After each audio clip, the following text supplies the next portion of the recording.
My name's Eli Delaney, and I have the honor of meeting some pretty cool people.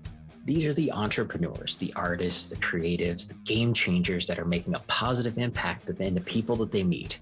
And I'm a firm believer that the people that you meet can get you anywhere you want to go. And this show is my way of sharing them with you. It's my way of also helping you meet cool people. All right, welcome back, everybody. Eli here, and today for Meet Cool People, I got a cool dude that I met at a networking event probably about a month ago now, and we hit it off immediately, so I wanted to bring him in to share with you today. So today we've got Charles Ambrosecchia. He spent his career as a multi-award-winning CEO, leading IT, telecom, cybersecurity ventures at the enterprise level, and now what he enjoys most is helping bring that knowledge and applying it to small and mid-sized businesses, giving them the same level of strategy, protection, and innovation that the big players rely on.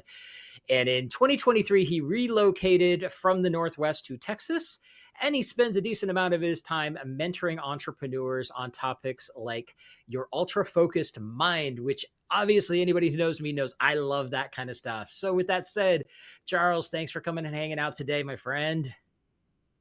Thank you so much, Eli, for having me. Thank you for the intro. And yes, we hit it off right away from the beginning. That was great. Yeah, it was great. It was like this random networking event that I saw on Facebook. And I was like, you know what? I need to get out and meet people that I don't know. So I'm going to try something different. And I had no clue what to expect. I got there right at first, to be perfectly honest. I was kind of a little disappointed on the kind of, it's like, all right, I don't know if this is going to be a very big event. I don't know what kind of people are going to be here. And then you walked up to me and we started talking geeky stuff and immediately hit it off. And so it was awesome. We had a great conversation that night. Absolutely. It was interesting because we have such unique long-term IT knowledge. It was very nice to talk about it with you. But what really shocked me was how we aligned in terms of business ideas, execution, and ways to connect with other entrepreneurs and other people in business in general. I absolutely appreciated the fact that you live by a very strict code of ethics, and you literally know the strategy that works rather than a sales pitch. And I love that you had zero sales pitch. I love that. Because every time I go to these events, I get a sales pitch, and you were probably the first exception. Well, thank you. I appreciate that, man. I really do. Yeah. And you know, that's part of the cool thing about it is like when we find somebody who thinks the same, and it is cool because you know, I don't remember how long you've been in, but I've been in the IT world for 30 years, and you're there or above even, aren't you?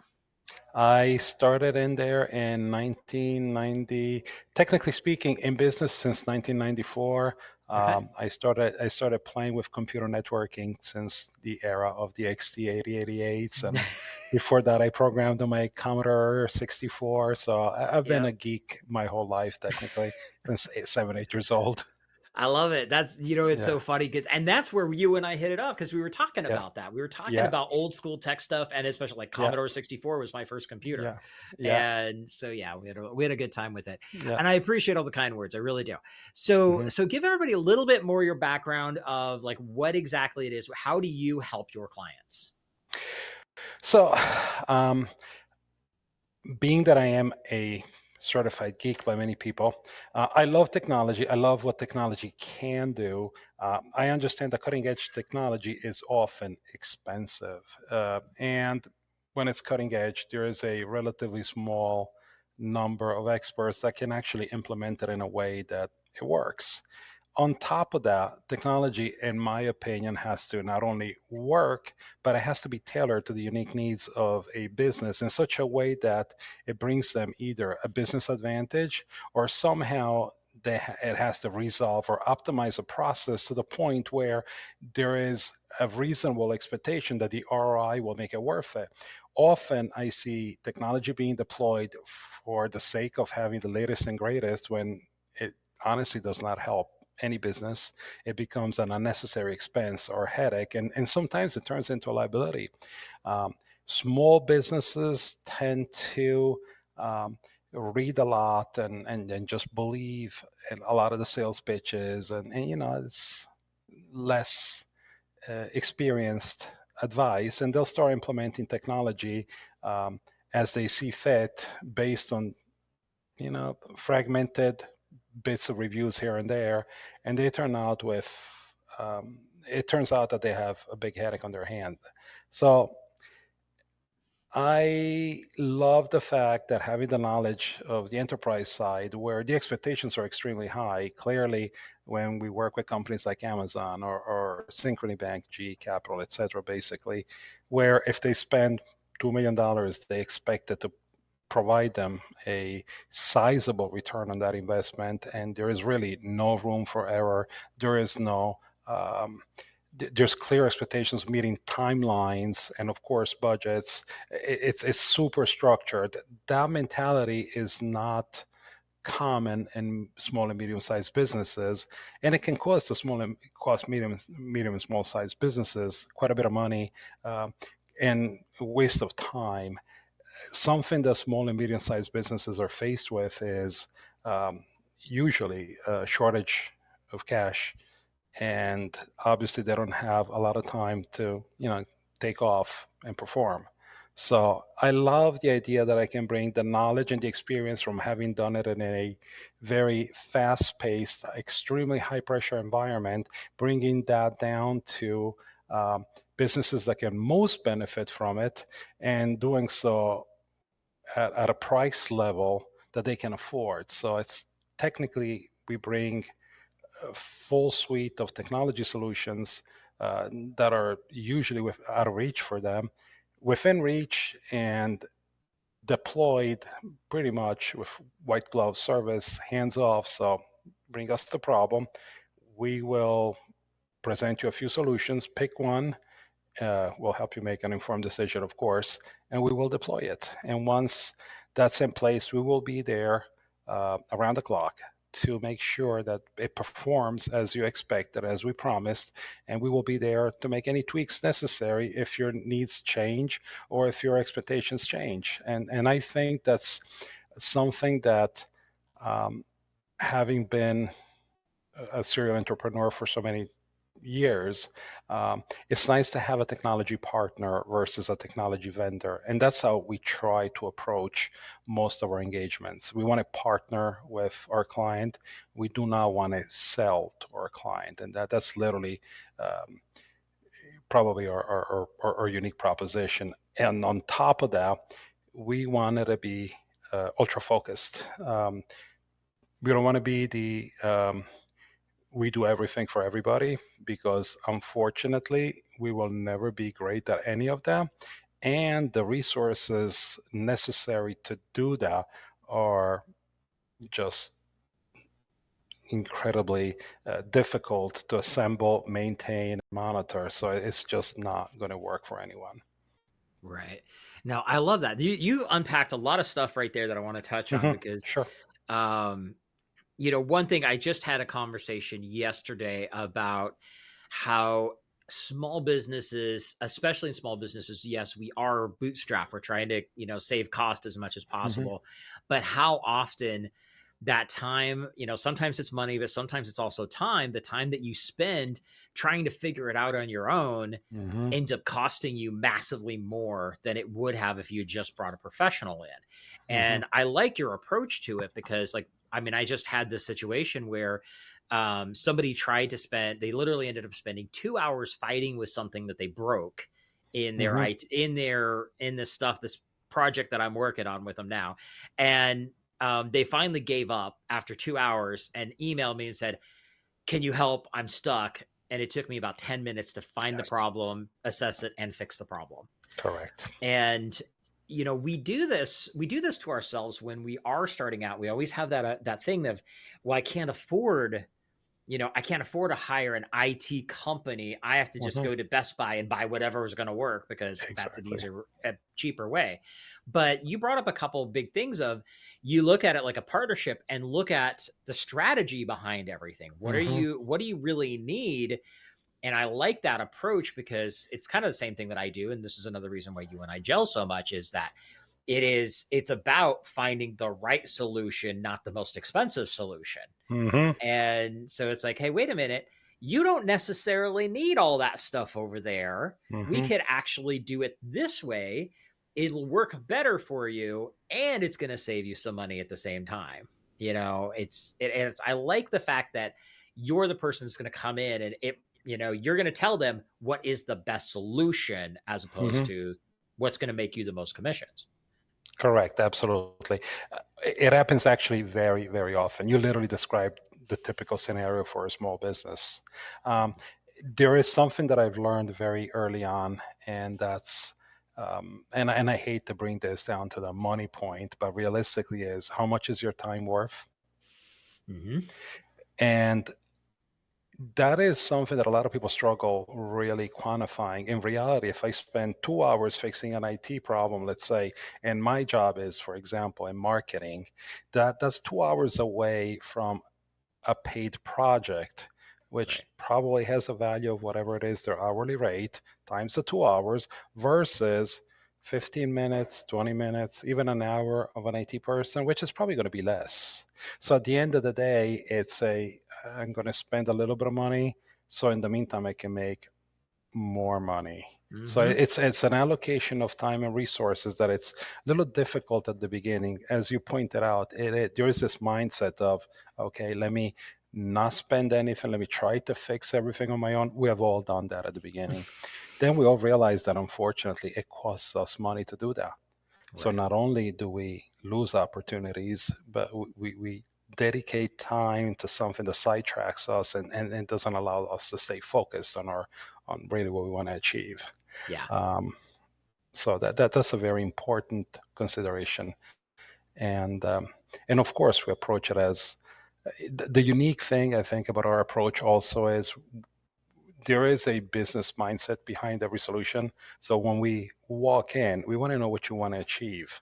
Mm-hmm. Then, of course, we'll discuss what is your budget, what are your ideas, but we will probably come up with something to achieve what you want to achieve, maybe leave room for growth at a fraction of the cost. So, what you are going to spend both in time and in money to do it on your own piecemeal here and there with something from Best Buy, something from a YouTube video, or things of that nature. Right. And a lot of companies, believe it or not, even companies of mid-size, will do that. And at the end, it's to their detriment because Yeah. we have to come in anyway. Yeah. Well, and it's so funny that you bring that up as a whole, how much is your time worth? Because like every successful entrepreneur I know, that is one of the very first things that they talk about Hmm. is how much is your time worth? And if your time is worth $500 an hour, you should Hmm. not be doing $5 an hour tasks. And that's the hardest, I think, that honestly. And even for me, I get sucked into it, for myself, just because I tinker so much. I like playing with things, and Hmm. it's like I do video editing myself. I do have my guys that do most of it, but sometimes I'm like, I'm a little bit behind and they're not going to get it done in time, so let me just do it. Video editing is not the best use of my time at all, but it's something that I can do. I have the skill, and so I end up doing it. But those are the kind of things, it's like, no, we really shouldn't be doing those things. We really should pass those off to somebody so we can focus on more important things. And I think that, Hmm. I mean, I cannot count even on this show how many times people have talked about that. Like the things that when they talk about what is it that's going to take you to the next level, that is one of the top things that people talk about. And there's a reason for it, because we all fall into it when we start. It's a really hard habit Yeah. to lose. It's a there's part of the personal satisfaction of seeing that something is done the way exactly the way you like it, so that you have that mental satisfaction of Mhm. controlling every aspect of it, and in a way it gives you the assurance that the result will be exactly what you expect. Right. And it all factors into that, knowing what to delegate, how to delegate it, when to delegate it, and how to monitor it in such a way that it's not exceedingly onerous in terms of your time. Right. Something, it's really funny what you just said. A lot of people, if you ask them what do you think will help you be more successful, will tell you having more time.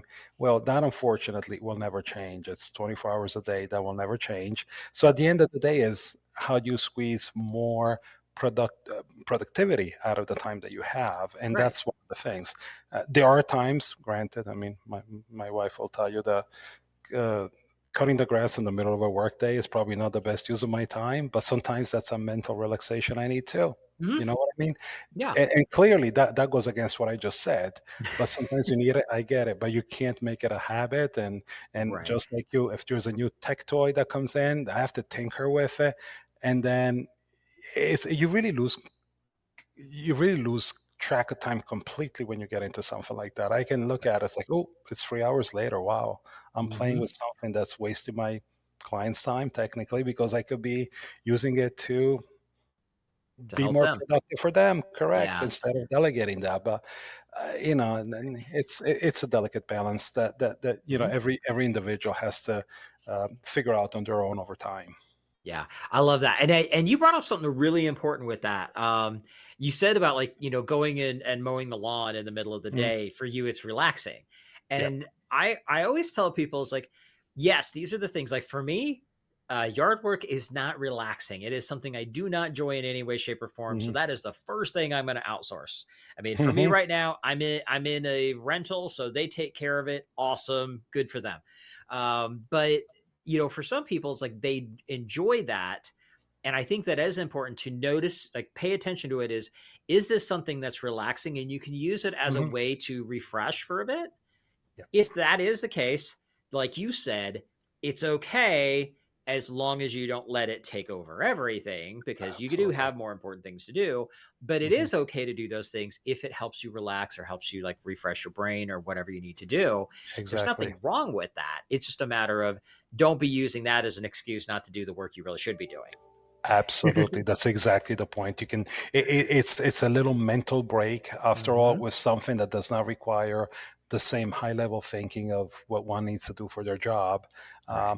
It's a nice distraction, and at the same time, it's an instant reward task, because yes, you can, once you go over that patch of grass, it's cut, it looks beautiful. You have the immediate reward for what you're doing. That I think contributes to the mental relaxation of, okay, I'm getting it done, I'm good. It's almost like a reassurance. It's got a calming effect for me, Right. whether it's that or other instant reward type of tasks. I, I'll throw them in sometimes 10, 15 minutes here and there.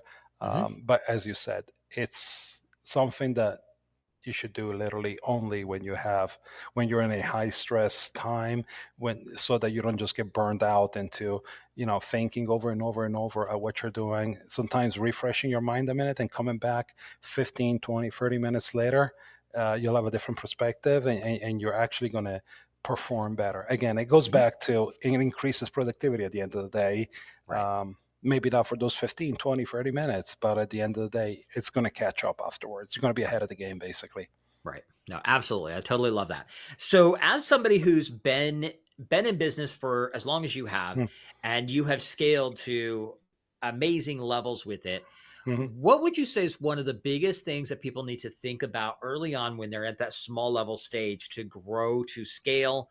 And what are the like what's that success point of if there's one thing you could say like, hey, here's the number one thing you should probably do if you really want to scale your business. What would that be?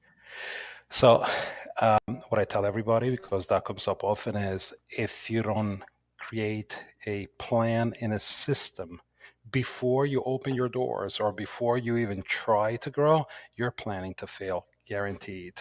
That's the one thing that you need to do um, before you start a business or before you decide to scale it up. You have to have a very clearly defined plan, an action plan.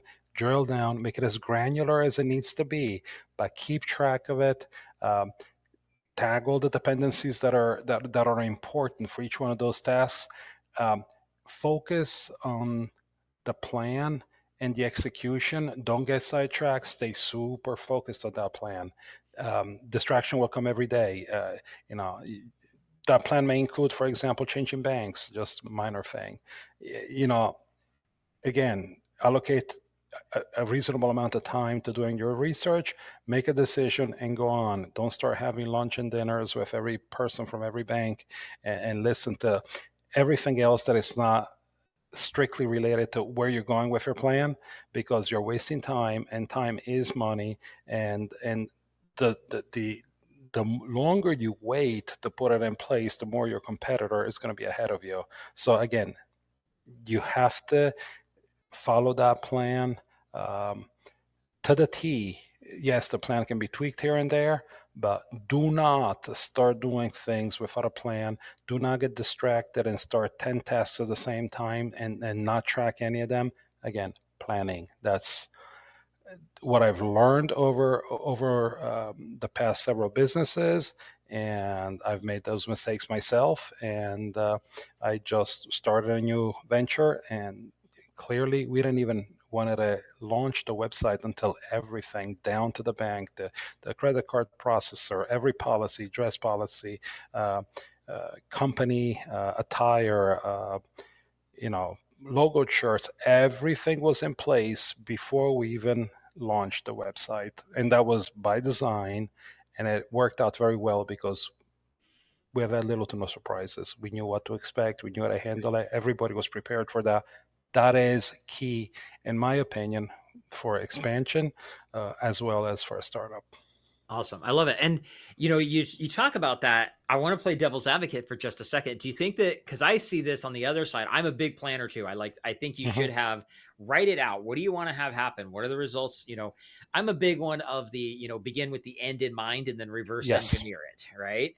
exactly. Um, I think that that's great, but we do run into people a lot of times where people spend all of their time planning and then they fail to launch. So what can you say to keep that from happening? Because while I agree with you, the plan is critical, there's a point where some people, they plan themselves to death. It is absolutely true. One of the critical aspects in the planning is to clearly define timelines. Um, when you put, and I've seen when you put perfection, I can be a perfectionist sometime. And when you become a perfectionist about certain things, those tasks will never end. They will Right. begin and you will tweak it every day, like a website, for example. That's a typical example what I see often with businesses. Yep. The website is never perfect enough. So they're not going to launch it because they want to tweak this and tweak the other thing. And in the meantime, their competitor launched, has a solution. They are achieving revenue, of course. They're Hmm. therefore growing. They're therefore upgrading their website to have even more or expand their services. And you're still there tweaking your initial plan, and Right. literally you're putting yourself out of business. That's literally what you're just saying. It's the understanding again that you have to put a deadline time wise on everything you do in the planning stage and the execution Right. stage. That was very difficult for me, I will admit that. um, that's when I had to put away the perfectionist side of everything has to be perfect, everything has to be Mhm. foolproof. It was difficult, I'll be honest with you, but I had to Yeah. do it I because understand. otherwise it was taking forever. Right. Yeah, no, I totally understand that. I mean, I call myself a recovering perfectionist as well, and Yeah. I always find it funny because, and this, I came from a web design background. That was my first Hmm. company, and so I am the web guy. So I was always building the website and upgrading the website and all that kind of stuff. Nowadays, half the time, I don't even build a website. I put together a Google Doc and I'll send that to somebody. It's like, hey, here's basically all the information you Yeah. need. You want it? Cool. And I even tell my clients that, is like, yeah, you need these things. Like, yes, you should have a website, but if you plan on the website, it's like, okay, we're going to build the website next month, but we're going to put together a Google Doc today so we can sell the thing tomorrow. Yeah. Then, we'll work on the stuff for the website a little bit at a time. And the Hmm. goal is have it done by the end of next month. Hmm. But this is what we need to do today. And I think a lot of people there, they do spend so much time with that. And I run into that like with my business now. So many people are like, oh, well, I need to get the new logo. I need to build the website. I need to do this and this, this, this. And I'm like, no, what you need is your follow-up system so you can close more of the sales of the people you're talking to. And they put my stuff off in order to do these other things, that the other things are really not going to make them any money. And we've run into that a lot with people. So I think Hmm. it's really good to say what you said was really important on, put dates on it. And I think that Absolutely. your timeline, I think, is one of the things, and I'm guilty of this. I say, okay, here's the steps that I want to have happen. And then it's like, okay, step one, step two, step three, but I don't have the timelines of when those Hmm. do. And then all of a sudden it's taken 6 months when it should have taken two. Correct. Correct. So I think that's a really great tip for everybody. I want to talk a bit about your topic, and you've said this. I introduced it with it, but you also said this later on, was your ultra focused mindset. So Hmm. let's kind of go into that for a little bit. Where did that come from, and tell us a little bit more about it? So, in my very first IT venture, we wanted to, of course, it was new. We were scrambling to get new customers, and we wanted to be everything to everybody. So, if we knew how to do it somewhat well, I should say, um, we came after you, and we did it, and we learned as we did it. Um, that was great when you get started, and then we started bringing in customers that required only specific services from us and highly specialized in those. Um, it is difficult to maintain an incredibly high level of proficiency in certain technical aspects while being a generalist. And realistically speaking, when you want to try and be a generalist in IT and telecommunication, typically you'll partner with everybody under the sun. You'll try to promote everything, but you definitely don't have the time or the knowledge to truly sit down and partner with a customer and understand their needs, um, and tailor it, because you have to tailor it to what they need. Realistically, the resources needed to remain an IT generalist now, and do it very, very well, it is basically nearly impossible. You just cannot acquire that much talent in so many areas, bring them in one place, honestly, and coordinate everybody within the teams so well to achieve that. So rather than try and do something less than extremely well, I opted to target the client size, look at absolutely what we do best. And what we do best is not necessarily the highest profit margin or the highest revenue percentage, but it's mainly based on project success and customer satisfaction. That's literally what I decided to pick, and then we narrow down the services more and more and more and more until we pretty much created a kind of a niche type of uh, group catering to specific needs and only those needs. Yes, we will bring in an outside partner if needed, but um, we suppressed the wanting to um, try and be the perfect at that one too, because realistically, it's just too too much of a challenge to be able to do that. So remaining very, very focused on what we do best and Mhm. developing and building upon that and training. And one big thing, I don't know if I mentioned to you, but we do spend a substantial amount of time and money learning. Learning is incredibly important for any leader or for any growing company. Like Mhm. when I hear businesses that struggle, and sometimes I digress meeting with them, I say, okay, let's let the IT part aside, and I will help them out with things that are more like business management and leadership. Um, it's interesting that the first thing they do is they cut marketing immediately, Yep. and that's the worst thing you can do. Yep. What you said earlier, I call it time to market. Like, absolutely, let the website wait a little bit, start selling, because once you have a cash flow going, that affords you the ability to uh, implement more marketing, which increases your revenue. And then you can add all the nice accessories if you want to. But don't start with all the accessories that are not income producing at first, Right. because when you do that, you waste time and money, or basically your most valuable resources, on something that's not going to return something to you in the short term. Um, that is, again, tying back to your earlier question, is um, For a startup, it's a little more difficult to become super focused because obviously there's some trial and error that they need to go through to Mhm. narrow down what they're going to be good at. Um, but I think if they start um, with the mindset of not being desperate to bring in the door every customer out there, but they just recognize something that they're uniquely qualified to offering, and if they can focus on only promoting and delivering highly specialized messages to promote what they do, they're going to be successful. Again, highly specialized doesn't mean filled with technical lingo and things that you need an engineer on the other side to understand, which Right. happens a lot, by the way. Oh, yeah. I'm an engineer. I'm an engineer and I have a master's in business administration as well. I love making difficult technical concepts super, super simple. I believe that uh, part of building any business is the ability to communicate in a way uh, that it's easily understandable, easily processed by the recipient of my message, and in allowing them to understand how we're going to achieve what they want, and give them like a 20,000 foot overview of how we're going to do that without confusing them. Yeah. Um, I love that. It's so funny that you bring that up because, like, with my web design company when I first started, that's actually why I was as successful as I was, because I had people come to me who were getting pitched by my competitors, mhm, and they would come to me and say, "Eli, can you help me understand what the hell they sent over to me? Because I don't mhm, understand this." And I would explain it to them. They're like, "Cool, can you do that?" Well, yeah, that's easy. They're like, "Okay, cool. How much? Let's do it."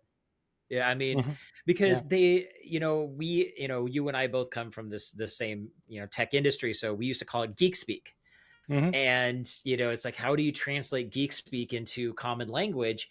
The thing that I think a lot of people don't realize is that every industry has its own geek speak. yes, And so if you're not talking to your prospects and your clients in a way that they can understand you, you're exactly. breaking the communication, which is breaking the trust, really. Correct. And it's not relationship building. That's exactly, businesses are all relationship building. If I can just say this, when we first met, it was interesting because when I asked you what you do, you basically answered with telling me just what solution you bring to the market. And you Mhm. told me I help people with their reminders and their follow-ups. And I said, great. I've never met somebody who actually answers with a solution. Yep. I usually listen to the techno babble of we do this, we use this technology, this language on these servers in this data center. I live that. That's my Mhm. life. I don't want to hear it that way. Right. When you can communicate to me what you bring to the table, as a matter of fact, the next person that came there, I actually was like, you need him. He's going to help with something you need no matter what. You have a universal solution to a universal business problem. And that is fantastic. Cool. And Well, thank you. that's why I think I was drawn. I mean, we talked for hours, I think, that day. Oh, yeah.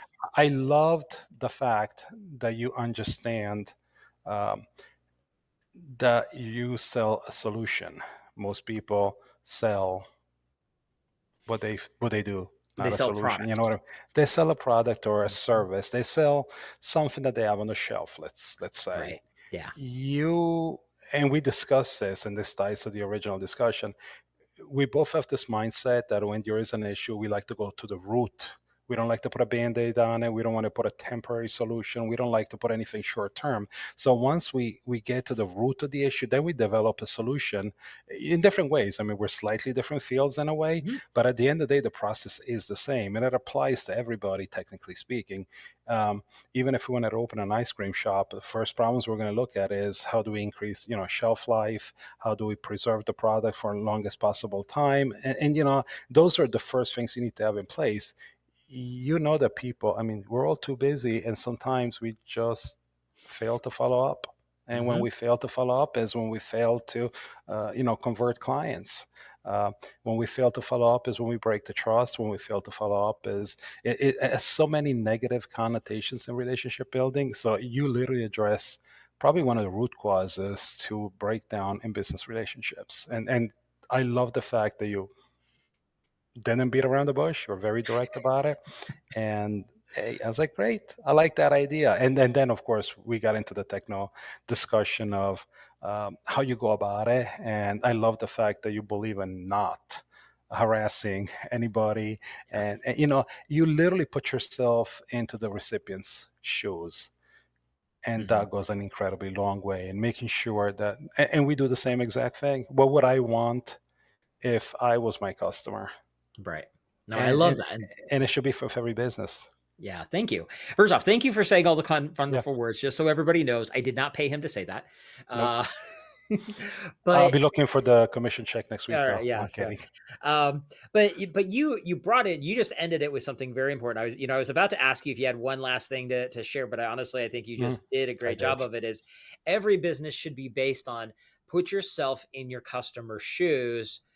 Would you like the way you're being treated if Hmm. somebody treated you the way you're doing it to your customers or your prospects? I don't think enough people think about that, and they really should, because that is such a simple process. If you stop and think, it's like, wait a minute, if I got this, I would be annoyed. Hmm. What is, why do I think that that would be any different for my prospects or my customers? And Yep. I think you summed it up really well, which I love. Thank you. So we're getting close to the top of time here. I got two final questions that I usually ask everybody. Last one's the easy one, which is how can people follow up with you more? But before that, this is the Meet Cool People show. And so I would love to hear your words, your thoughts on what does Meet Cool People mean to you? Meeting cool people to me means meeting people that have the ability to share um, their beliefs, their experiences, and are happy to help others um, achieve more and, in general, live a better life. And that is not only financially or business wise. So, cool people are people that enjoy sharing what can help me be better in general. I love it. Great, great words, my friend. I Hmm. appreciate it. Well, very cool. Charles, thank you so much for coming and hanging out today. You're I very knew this welcome. was going to be God. Like we flew through this really fast, which I love. Right. You always know the best ones are when you look up at the timer and go, oh man, half an hour up already. Yeah. Those are the good ones. So thank you, my friend. Thanks for sharing your wisdom with us today. I really appreciate it. Likewise. Thank you so much, Eli, and I hope to see you soon again. Sounds like a plan. All Hmm. right, everybody else, get out there. Have an amazing week. As always, if there's anything I can do to help you out, reach out. Let me know. Take care. Bye bye. Thank you. And that wraps up another Meet Cool People show. Now, if you like what you heard, be sure to give us a like, subscribe, or review so I can help introduce these amazing cool people to even more amazing cool people. And just remember, meeting cool people is just the beginning. You need to have a system in place to follow up with the amazing people that you meet. This is exactly what we do for our clients. Now, if you'd like to see if my team and I can help you, go to convertmoreclientsnow.com and check out the case study video to see exactly how we're helping our clients turn casual connections into cash clients for life. Again, go to convertmoreclientsnow.com and see how we can work together to turn you into a follow-up rock star.